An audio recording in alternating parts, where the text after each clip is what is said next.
So I recently got some new panels from a friend, and while I had the cabling torn apart, I figured I would go through how I set up a Mackie Universal Control to work with Repair. The overall setup is pretty simple, so let's go through it.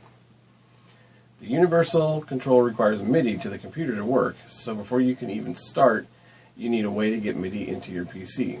There are a couple of ways of doing that. One is if your audio interface supports it. Another way, and the way I went, is MIDI to USB cable.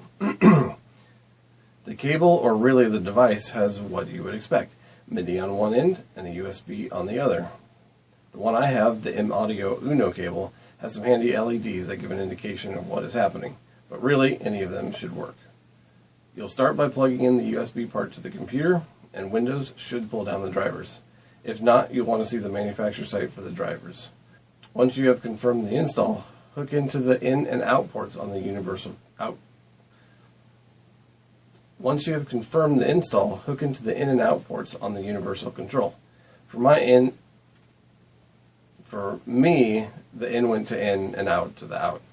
Now plug in the power and fire it up. I had to change the mode on the Mackie from its default, so that was the next step. That can be done by holding down the Channel 1 and Channel 2 select buttons while turning on the Mackie control surface. You'll be prompted once it finishes booting. For this, you'll want to select the Mackie control mode. Next, you will add the mapping to the plugins directory. First, you'll pull down the package from the location listed in the comments below. Extract that and then copy that to your Reaper installation directory, specifically to the plugins directory. Now you can fire up Reaper. You'll need to go to Options, Preferences, scroll down, and select the Control Surfaces option. Click the Add button. From the Control Surface Mode drop-down, select the Mackie Universal-klinke or Klinke and click OK. Click OK again. You should now be able to control your project going through the banks if you have more than 8 tracks.